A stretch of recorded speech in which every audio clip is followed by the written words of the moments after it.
Уголос українською.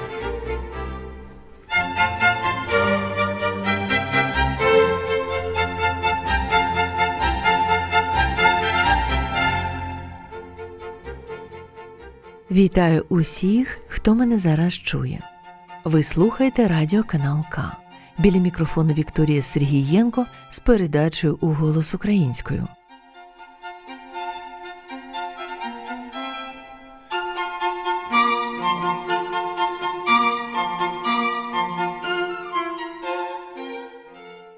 Як сонце супроводжує тінь, так за честю і великою славою волочаться ненависть і заздрість.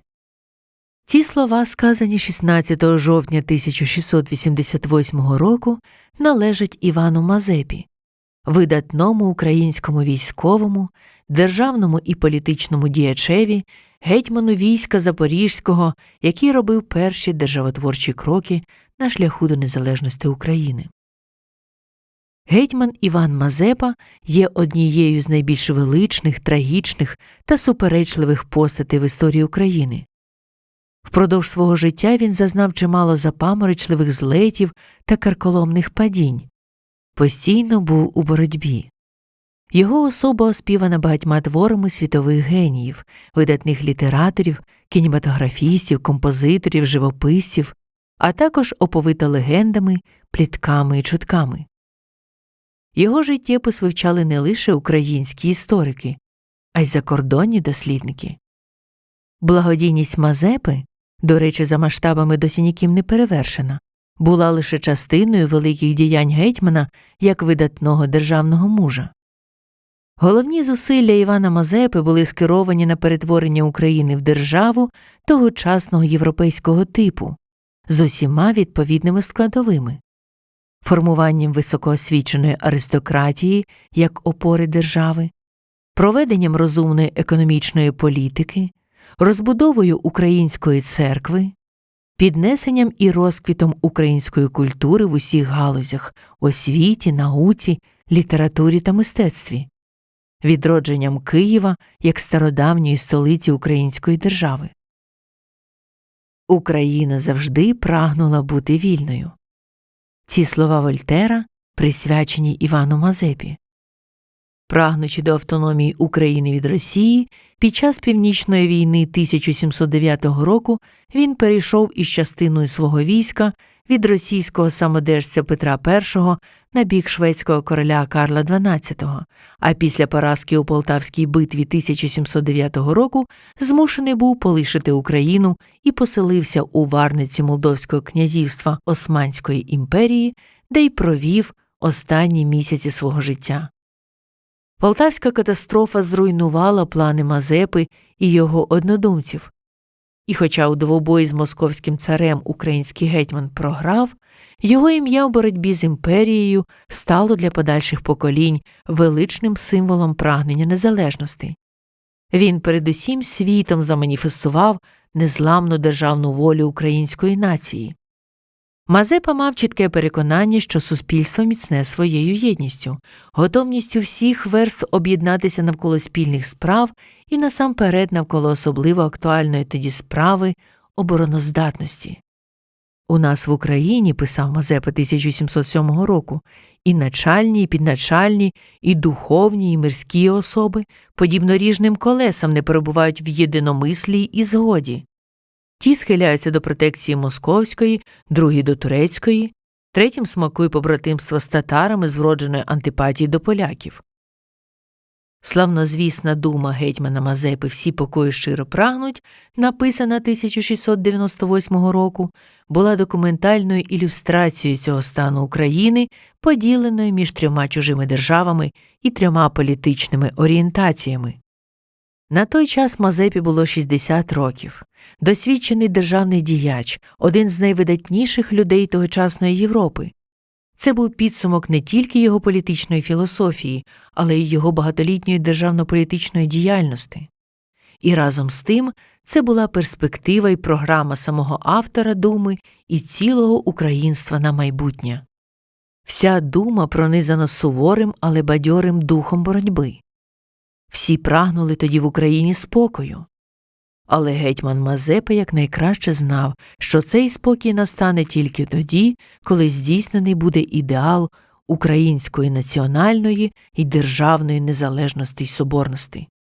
А щоб його здійснити, потрібна саме боротьба, не мир, а меч. І як 1,5 століття пізніше Шевченко закликав поневолену Москвою Україну окропити волю вражою злою кров'ю, так Мазепа в своїй думі волав до сучасників: «Нуте врагов, нуте бити!» І сам, коли надійшла слушна хвилина, підняв свою гостру шаблю проти Москви. Отже, слухайте. Дума Івана Мазепи.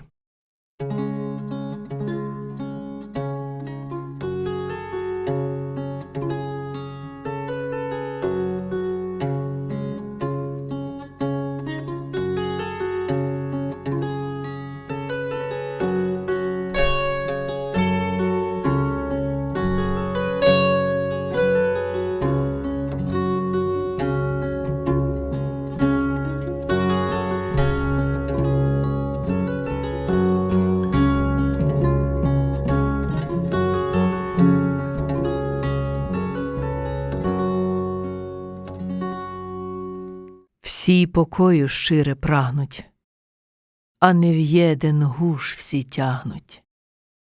Той направо, той наліво, а все, браття, то-то диво. Нема ж любви, нема ж згоди, от жовтої взявши води, през незгоду всі пропали, сами себе звоювали. Ей, братища, пора знати, що не всім нам панувати, не всім дано все є знати і річами керувати. На корабель поглядімо, много людей полічімо, єднак стирник сам кермує, весь корабель управує. Пчулка бідна матку маєт, і оноє послухаєт. Жалься, Боже, України, що не вкупі має сини. Єден живет із погани, кличе сюда атамани, і дім матки ратувати, не даймо їй погибати. Другий ляхом за грош служить, по Вкраїні і той тужить. Матко моя старенькая, чом ти вельми слабенькая, розно тебе розшарпали, кгди аж по Дніпр туркам дали. Все то фортель, щоб слабіла, і аж в конець сил не міла. Третій Москвію ж голдуєт, і їй вірне услугуєт. Той на матку нарікаєт і недолю проклинаєт. Ліпше було не родити, нежли в таких бідах жити. От всіх сторон ворогують, огнем мечем руїнують.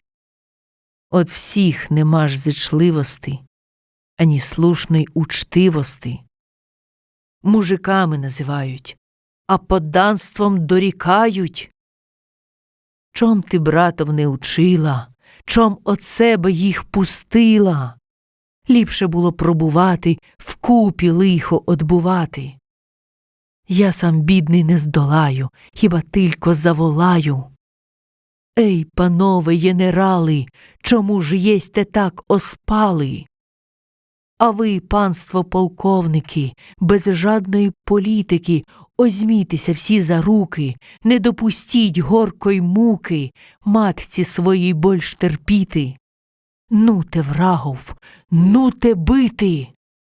Самопали набивайте, острих шабель добувайте, а за віру хоч умріте, і вольностей бороніте. Нехай вічна буде слава, же през шаблі маєм права. Власноручний підпис Івана Мазепи.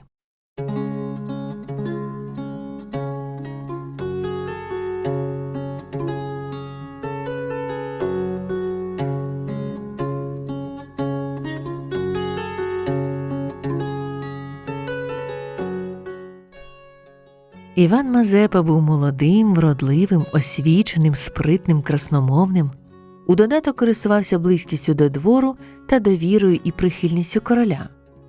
Тому немає нічого неприроднього в тому, що він користувався великим успіхом серед дамського товариства. Усім так чи інакше відома романтична та водночас трагічна історія кохання Івана Мазепи та Мотрі Кочубей. Вона була оспівана десятками письменників, поетів, композиторів. Про це є й у Полтаві Пушкіна. Ось як там описано Мазепу.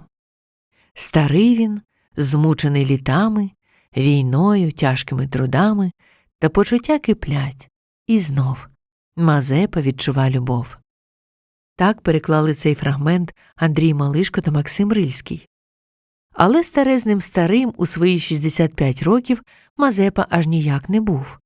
Французький посол Жан Балюс, який перебував у Батурині якраз у той час, коли розвивався роман Мазепи з Мотрею, залишив такий опис гетьмана. Погляд у нього суворий, очі блискучі, руки тонкі і білі, як у жінки, хоча тіло його сильніше, ніж тіло німецького рейтера. І він прекрасний вершник. Практично донині вважалося, що Іван Мазепа підступно спокусив майже малолітню Мотрю, свою хрещеницю, дочку свого запеклого ворога Кочубея.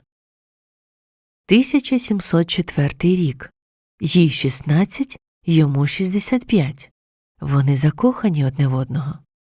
На жах своїх батьків вона з'явилася в будинок Мазепи з наміром не залишати його. Скільки вона пробула у Мазепи, невідомо. Та незабаром він відіслав її назад до батьків. Але через 2,5 століття були знайдені листи Мазепи до Мотрі. Вони лежали в скрині разом з іншими паперами гетьмана. Тепер нам достеменно відомо. 16-річна Мотря дуже хотіла в обійми старого володаря. Він хотів того ж таки не менше, але зміг подолати себе. Ваша милість. Так старий гетьман звертався до юної коханої, яку так і не дозволив собі зробити коханкою. До вашої уваги 12 листів Івана Мазепи до Мотрі Кочубей. Ти приходив до мене опівночі, ти приходив, коли я міцно сплю, ти цілував заплакані очі і говорив: не плач, люблю, ти цілував заплакані очі і говорив: не плач, люблю. Моє серденько, мій квіт рожаний, сердечно на то я болію, що недалеко від мене їдеш, а я не можу очиць твоїх і личка біленького видіти. Через це я письмечко кланяюся, всі членики цілую люб'язно.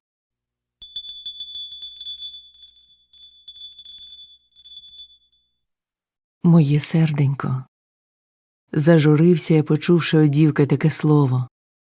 Же ваша милість за зле на мене маєш, бо вашу милість при собі не затримав, але відіслав додому. Уваж сама, щоб з того виросло. Перше, щоб твої родичі по всім світі розголосили, що взяв у нас дочку вночі гвалтом і держить у себе замість підложниці. Друга причина, же тримавши вашу милість у себе, я б не міг жадною мірою витримати. Та й ваша милість так само. Мусили бисьмо із собою жити так, як молженство каже. А потім прийшло б неблагословення від церкви. І клятьба, щоб нам з собою не жити. Де б я на той час подівся? І мені через те вашу милість жаль, щоб на потім на мене не плакала.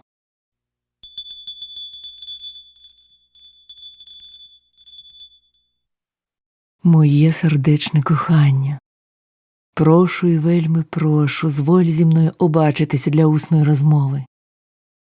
Коли мене любиш, не забувай же, коли не любиш, не споминай же.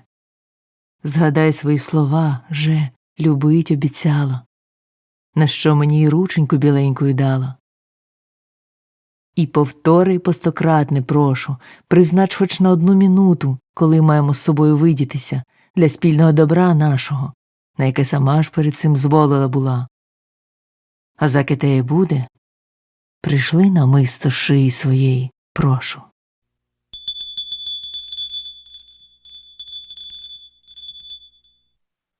Моє серденько, уже ти мене ізсушила красним своїм личком і своїми обітницями. Посилаю тепер до вашої милости милашку, щоб о всім розмовилася. Не стережися її ні в чому, бо є вона вірна вашій милости і мені во всім. Прошу і вельми, за ніжки вашу милість моє серденько обійнявши, прошу, не откладай своєї обітниці.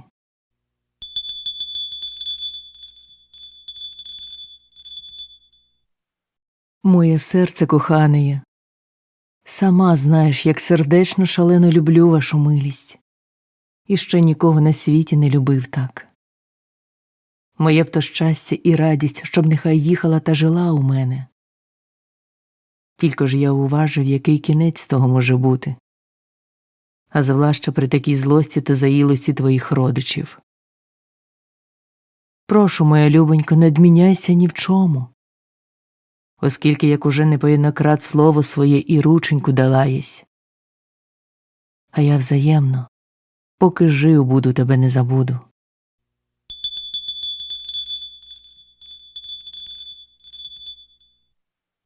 Моє серденько, не маючи відомості про повадження вашої милости, чи вже перестали вашу милість мучити і катувати, тепер теде, од'їжджаючи на тиждень на певні місця, посилаю ваші милости од'їзного через Карла, яке прошу удячно прийняти, а мене в невідмінній любові своїй ховати.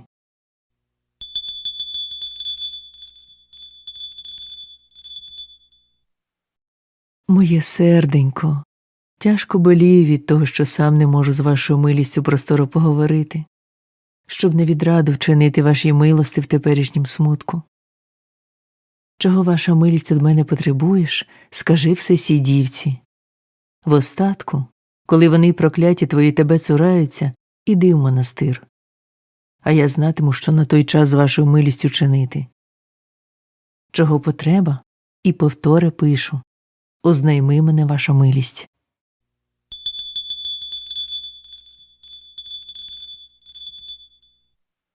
Моя сердечне кохане, тяжко зажурився я, почувши, що тая катувка не перестає вашу милість мучити, як і вчора тея учинила. Я сам не знаю, що з нею гаданою чинити. То моя біда, що з вашою милістю слушного немає часу про все переговорити. Більше жалю не можу писати. Тільки те, що коли що-небудь станеться, я поки живий буду, тебе сердечно любити і зичити всього добра не перестану. І повтори пишу, не перестану, на злість моїм і твоїм ворогам.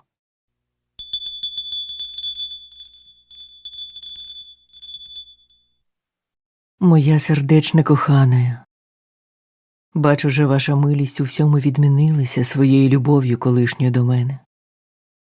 Як собі знаєш, воля твоя, чини, що хочеш, будеш напотом того жалувати.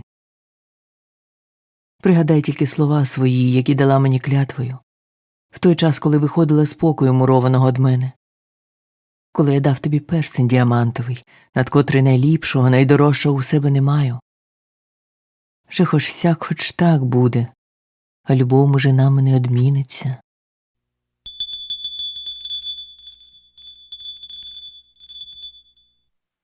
Моє серденько, бодай того Бог з душею розлучив, хто нас розлучає. Знав би я, як над ворогами помститися, тільки ти мені руки зв'язала. І з великою сердечною тугою жду од вашої милости відомости, а в яким ділі сама добре знаєш. Тому вельми прошу, учини мені скорий одвід на сей моє писання, моє серденько.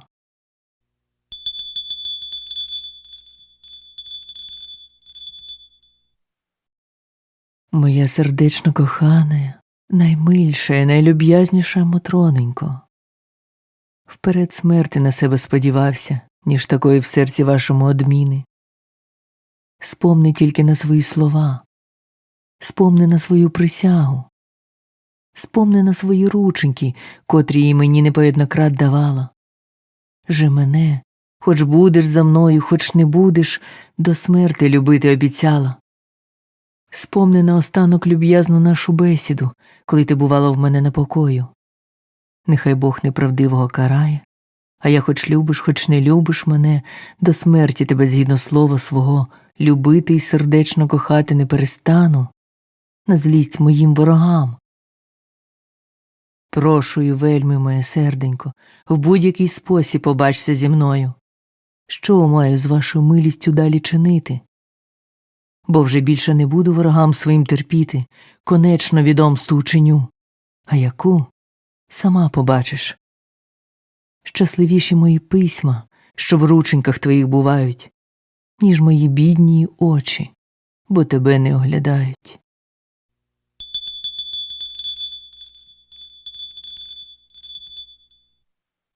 Моя сердечна кохана Мотренько, поклон мій віддаю вашій милості, моє серденько, а при поклоні посилаю вашій милості гостинця, книжечку і обручик діамантовий.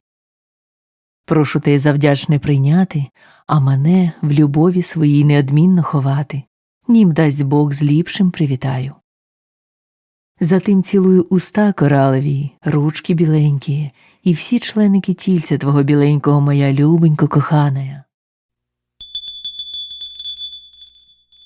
Скажи, на що тебе я полюбила?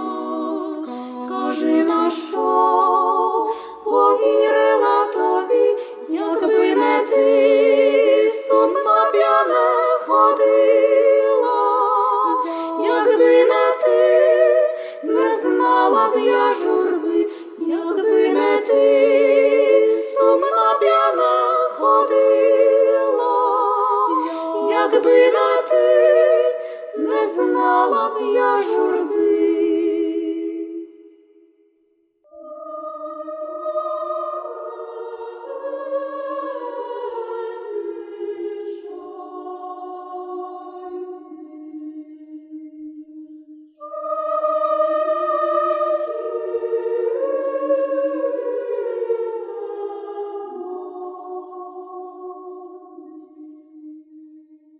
Народна пісня «Ой горе тій чайці, чаєчці небозі» відома у багатьох варіантах, найдавнішим з яких вважають зафіксований у рукописному збірнику наприкінці XVII століття. У народі образ чайки є символом осиротілої самотньої матері. Основний мотив пісні – вболівання чайки-матері за долю дітей. Можливо, його походження сягає часів, коли татарські орди гнали у полон хлопців і дівчат, яким жалібний крик чайок нагадував побивання матерів. Образ матері чайки глибоко символічний. Він уособлює матір Україну, яка потерпає від руйнації роду і втрати найдорожчого – дітей. Спочатку твір побутував як вірш невідомого автора, а в трактаті «Історія русів» автором первісного тексту названо гетьмана України Івана Мазепу. Впродовж 300-літнього побутування текст позбавився елементів книжності і став народною піснею. Пропоную послухати найдавніший варіант цього твору «Ой біда, біда мені, чайці небозі».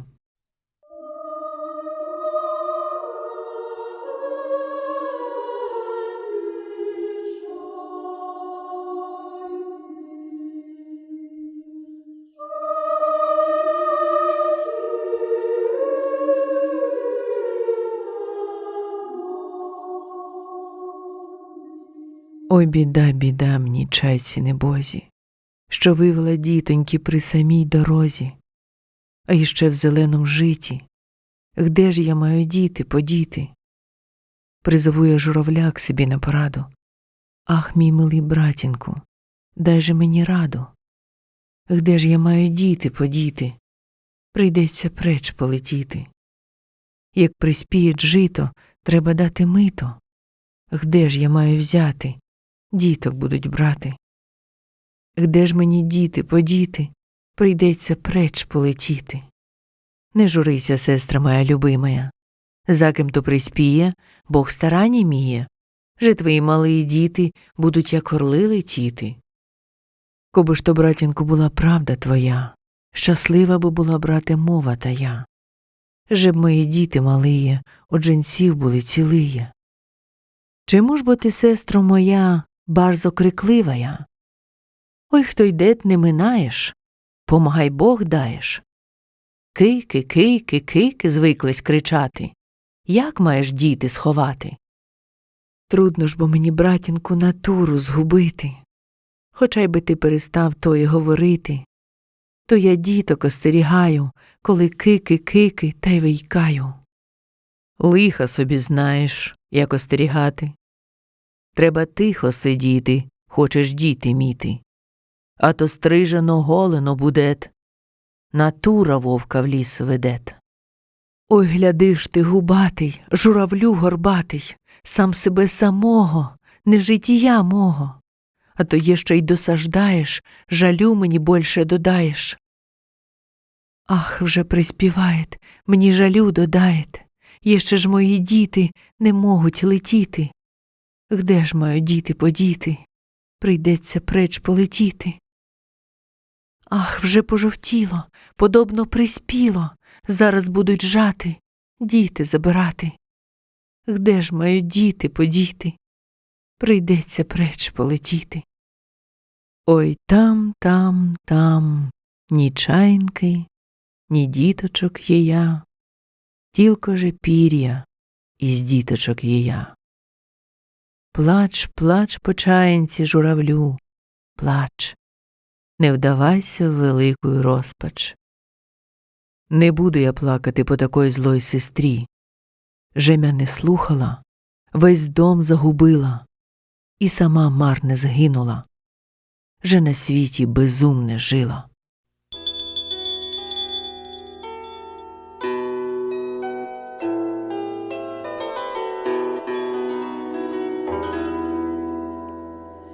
Ой, горе ті чаєчці, небозі, що вивела чаєняток прибиті дорозі. Щойно ви слухали радіопередачу, присвячену Івану Мазепі, видатному українському військовому, державному і політичному діячеві, гетьману війська Запорізького, який робив перші державотворчі кроки на шляху до незалежності України.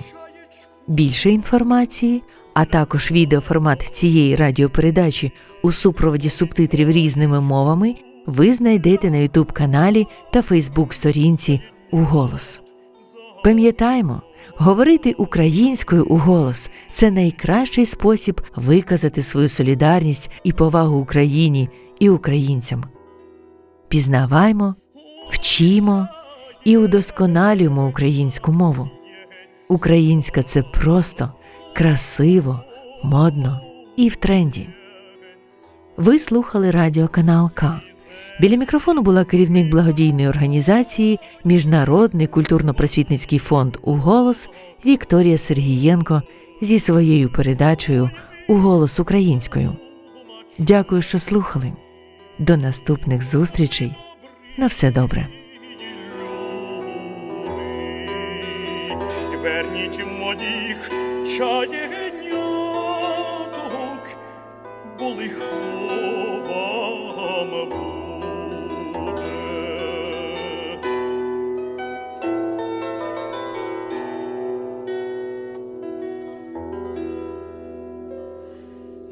Не вернемо чайку, не вернемо нашу, поварили чаєняток, була добра каша.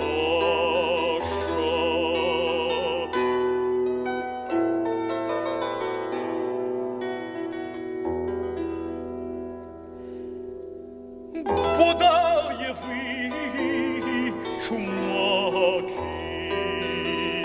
та й вкрий мене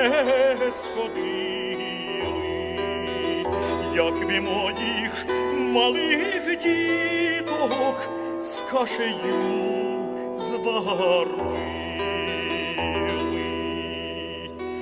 як ви моїх малих діток кашею зварили.